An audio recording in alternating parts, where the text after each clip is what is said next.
CK Vijayan, നമസ്കാരം.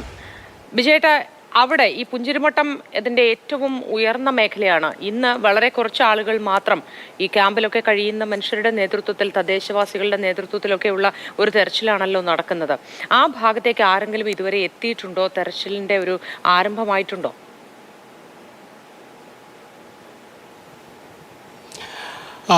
ഇപ്പോൾ ദിവീഷ് നിൽക്കുന്നതിൽ നിന്നും ഏതാണ്ട് ഒരു കഷ്ടിച്ച് 1 കിലോമീറ്റർ മാറിയാണ് ഇപ്പോൾ ഞാനും ജോമും ഉള്ളത്.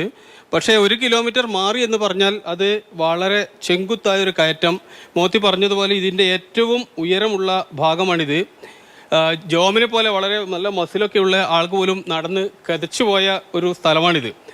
അപ്പോൾ ഇതിൽ ഈ പ്രദേശത്തുള്ള ഈ പുഞ്ചിരിമട്ടത്തുള്ള ഈ സ്ഥലത്തുള്ള ആൾക്കാർ ഒരു പരിധി വരെ നമ്മൾ ഭാഗ്യവാന്മാരാണെന്ന് പറയേണ്ടി വരും. കാരണം അവർ ഈ ശബ്ദം കേട്ട് ഇവരിവിടുന്ന് ഓടി രക്ഷപ്പെട്ട ആൾക്കാരാണ് ഏറ്റവും കൂടുതൽ ഈ ഭാഗത്ത് ഉള്ളത്. പക്ഷേ ഇപ്പോഴും അവരുടെ ആഘാതം മാറിയിട്ടുണ്ടാകില്ല. കാരണം ഇതിൻ്റെ ഈ കാണുന്നതിൻ്റെ, ഞാൻ നിൽക്കുന്നതിൻ്റെ വലത് ഭാഗത്ത്, ഈ ഭാഗത്ത് നിന്നാണ് ഇതിൻ്റെ തുടക്കം എന്ന് തന്നെ പറയാം. അത്രയും ഭയങ്കര ശബ്ദത്തോടു കൂടി ഉരുൾപൊട്ടലുണ്ടാകുന്നതും വെള്ളമൊഴുകി പോകുന്നതൊക്കെ ഇവിടെ വന്നാണ്. പക്ഷേ ഇന്നത്തെ ഒരു സാഹചര്യത്തിൽ പറയുകയാണെങ്കിൽ അവിടെ നിന്നും കൊണ്ടുവരുന്ന ആൾക്കാർ ഇതുവഴി നടന്ന് ഇവിടെ എന്തായാലും എത്തിക്കാനുള്ള സാധ്യത കുറവാണ്. കാരണം അത്രമാത്രം ചെങ്കുത്തായ കയറ്റം. അതിന് പകരം മറ്റൊരു വഴിയിലൂടെ ഒരു റോഡ് മാർഗം ഇവിടെ എത്തിച്ചേരാൻ വേണ്ടി പറ്റും.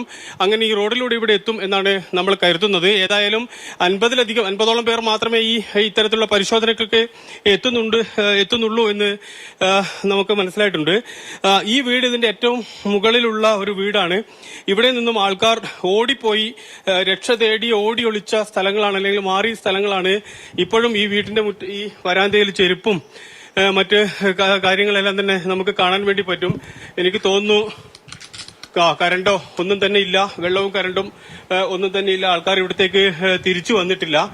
സ്വാഭാവികമായും അതുണ്ടാകാനുള്ള സാധ്യതയുമില്ല. ഇതിലിപ്പോൾ ഈ തൊട്ടിലിൽ വീടിന്റെ കീ ഇവിടെ വെച്ചിട്ടാണ് അവർ പോകുന്നത്. നിങ്ങൾ നോക്കുക, അവർ രക്ഷപ്പെടാൻ വേണ്ടി അവർ ഓടുന്ന സമയത്ത് വീടിന്റെ കീ ഏതെങ്കിലും രീതിയിൽ പിന്നീട് എപ്പോഴെങ്കിലും ആർക്കെങ്കിലും തുറക്കേണ്ടി വന്നെങ്കിൽ ഒരുപക്ഷെ തുറന്നോട്ടെ എന്ന് കരുതിയാകും. ഈ തൊട്ടിലിൽ കുട്ടികൾക്ക് വേണ്ടിയുള്ള ഈ തൊട്ടിലിനകത്ത് അവരുടെ വീടിന്റെ താക്കോൽ വെച്ചിട്ടുണ്ട്. എനിക്ക് തോന്നുന്നു ഇത് തുറക്കുന്നത് ഒരുപക്ഷെ നമ്മൾ ചെയ്യുന്നത് അത്ര ശരിയായ കാര്യമല്ലായിരിക്കാം. അതുകൊണ്ട് പക്ഷേ എങ്കിലും അങ്ങനെ ഒരു ദീർഘവീക്ഷണത്തോടു കൂടി രക്ഷപ്പെടുമ്പോൾ, അല്ലെങ്കിൽ എന്താണ് അതുകൊണ്ട് ഉദ്ദേശിക്കുന്നത് എനിക്കറിയില്ല. ഏതായാലും അത്തരത്തിൽ ആൾക്കാർ എങ്ങനെയെങ്കിലും പിന്നീട് ആരെങ്കിലും വന്ന് തുറക്കുന്നുണ്ടെങ്കിൽ തുറന്നോട്ടെ എന്നുകൂടി കരുതിയാകാം. അങ്ങനെ പല സൂചനകൾ, പല വിശാലമായ സൂചനകൾ, അർത്ഥതലങ്ങളെല്ലാം തന്നെ നമുക്ക് ഇവിടെ കാണാൻ വേണ്ടി കഴിയുന്നുണ്ട്. അതുകൊണ്ട് ഈ പുഞ്ചിരിമട്ടം എന്ന് പറയുന്ന ഇതിന്റെ ഏറ്റവും ഉയർന്ന ഈ ഭാഗത്ത് ഇനിയിപ്പോൾ പരിശോധനയ്ക്ക് എത്ര പേർ എത്തും എന്ന് നമുക്ക് അധികം വൈകാതെ തന്നെ കണ്ടറിയാം. ഏതായാലും വലിയ ആഘാതമില്ലാത്ത ഒരു സ്ഥലമാണ് ഇവിടം എന്ന് വേണമെങ്കിൽ പറയാം. തേയിലത്തോട്ടമാണ്. ഈ തോട്ടവുമായി ബന്ധപ്പെട്ട് താമസിക്കുന്ന തൊഴിലാളികളും ആൾക്കാരുമാണ് ഉള്ളത്. നമുക്ക് ഇവിടെ നിന്ന് ഈ ദൃശ്യങ്ങൾ ആകാശം കണ്ടപ്പോൾ തന്നെ നമുക്ക് മനസ്സിലാകും എത്രമാത്രം ഉയരത്തിലാണ് ഈ പ്രദേശം എന്നുള്ളത്. ദിവീഷ് നിൽക്കുന്ന ആ സ്ഥലത്ത് നിന്നും നമ്മൾ ഇങ്ങോട്ട് മാറി വരുമ്പോൾ അവിടെ 1-2 കടകൾ, അല്ലെങ്കിൽ ആ തെരുവ്, ആ മോസ്കിന്റെയും അതോടൊപ്പം തന്നെ ചർച്ചിന്റെയും ഭാഗത്തുള്ള കുറേ കടകളുണ്ട്. ആ കടകളെല്ലാം തന്നെ നശിച്ചു പോയിട്ടുണ്ട്. പക്ഷേ അവിടെ ജീവന്റെ ചില തുടിപ്പുകൾ നമുക്ക് കാണാൻ വേണ്ടി കഴിഞ്ഞു. അങ്ങാടി കുരുവികളൊക്കെ തിരിച്ചു വന്നിരിക്കുന്നു, കൂടുകൂട്ടിയിരിക്കുന്നു, അവ ശബ്ദം പുറപ്പെടുവിക്കുന്നുണ്ടായിരുന്നു. അത്തരത്തിലുള്ള കാഴ്ചകളൊക്കെ നമുക്ക് അവിടെ കാണാൻ വേണ്ടി കഴിഞ്ഞിട്ടുണ്ട്. പ്രകൃതി ഇതിനെ തിരിച്ച് വീണ്ടെടുക്കാനുള്ള ശ്രമങ്ങൾ ആരംഭിച്ചിരിക്കുന്നു. ജീവജാലങ്ങൾ അതിനുള്ള തയ്യാറെടുപ്പുകൾ നടത്തിക്കൊണ്ടിരിക്കുന്നു എന്ന് വേണം നമുക്കതിൽ നിന്ന് മനസ്സിലാക്കാൻ. ഏതായാലും അതിജീവിക്കും എന്ന് തന്നെ ഒന്നുകൂടി ഉറപ്പിച്ചു പറഞ്ഞുകൊണ്ട് ആൾക്കാർ ഇവിടത്തേക്ക് പ്രവേശിക്കുന്നു. അവരുടെ ദുഃഖവും പ്രയാസങ്ങളും എല്ലാം മറക്കാൻ കഴിയില്ലെങ്കിലും അതിനെ അവർ മറികടക്കാൻ വേണ്ടി ശ്രമിക്കുന്നു. മറക്കുന്നില്ലെങ്കിലും അവർ മറികടക്കാൻ വേണ്ടി ശ്രമിക്കുന്നു. അതിന്റെ ഭാഗമായി ആൾക്കാർ ഇവിടെ വരുന്നു. അവരൊരു പക്ഷേ ആദ്യ നിമിഷത്തിൽ, കാണുന്ന നിമിഷത്തിൽ അവർക്ക് വലിയ ആഘാതമുണ്ടായെങ്കിൽ കൂടിയും അത് പിന്നീട് കുറഞ്ഞൊരു പക്ഷേ വന്നേക്കാം. കവളപ്പാറയിൽ ഞങ്ങൾ കഴിഞ്ഞ ദിവസം ചെന്നപ്പോൾ അവിടെ ജയൻ എന്ന് പറഞ്ഞ് അത്ഭുതകരമായി രക്ഷപ്പെട്ട ഒരാളെ കണ്ടു. അയാളുടെ ശബ്ദമായിരുന്നു അയാൾക്ക് ഏറ്റവും വലിയ പ്രശ്നം. അയാൾ അത് തരണം ചെയ്യാൻ വേണ്ടി സ്വീകരിച്ച കാര്യങ്ങൾ കേട്ട് കഴിഞ്ഞാൽ നമ്മൾ അത്ഭുതപ്പെട്ടു പോകും. അയാളുടെ സുഹൃത്തിൻ്റെ സിമെന്റ് മിക്സിംഗ് യന്ത്രത്തിന്റെ മുന്നിൽ പോയി നിൽക്കും.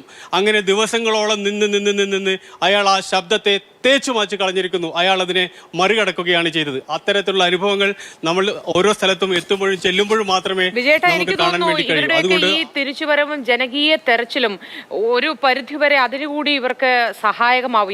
ഇതൊക്കെ അതിജീവിച്ച് ആ പ്രദേശം ഒന്ന് കണ്ട് അതുമായി പൊരുത്തപ്പെട്ട് വരാനും കൂടി ഇവർക്ക് ഉപകരിക്കുമെന്ന് പ്രതീക്ഷിക്കുകയാണ്.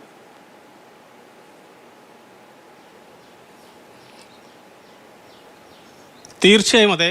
അത്തരത്തിൽ അതാണ് അതിൻ്റെ സൈക്കോളജിക്കലായി ഉണ്ടാകുന്ന ഒരു പ്രധാനപ്പെട്ട ഇമ്പാക്റ്റ്. അത് മുന്നിൽ കണ്ടാണ് ഇത്തരത്തിൽ ഈ കൂട്ടത്തോടെ വന്ന് തെരച്ചിൽ നടത്താൻ ഉള്ള ഒരു പദ്ധതി തന്നെ തയ്യാറാക്കിയത്. ഒരുപക്ഷെ ഒരു കൂട്ടം ആൾക്കാർ വരുമ്പോൾ ഒരാൾക്ക് കരച്ചിൽ വരുമ്പോൾ, സങ്കടം വരുമ്പോൾ മറ്റൊരാൾക്ക് ആശ്വസിപ്പിക്കാനുള്ള ശേഷി ആ കൂട്ടത്തിൽ തന്നെ ഉണ്ടാകാം. ഒരാൾ തളർന്നു വീഴുമ്പോൾ മറ്റൊരാൾ അയാളുടെ തോളിൽ ചാരി കൂടെ നിൽക്കുന്നുണ്ടാകാം. അത്തരത്തിൽ ഒരു കൂട്ടായ്മ, ഒരു സാമൂഹികമായ ഉത്തരവാദിത്തം നിർവഹിക്കുന്നതിന്റെ ഭാഗമായി കൂടിയാണ് ഇത്തരത്തിൽ എല്ലാവരെയും ചേർത്തുകൊണ്ടുള്ള ഒരു പരിശോധന ഇവിടെ നടത്തുന്നത്. ആ പരിശോധനയോടുകൂടി പോലെ തന്നെ ഒരു ഇമ്പാക്ട് വിജയേട്ടൻ പറഞ്ഞതുപോലെ അത് അങ്ങനെ ഉണ്ടാവട്ടെ എന്ന് പ്രതീക്ഷിക്കാം.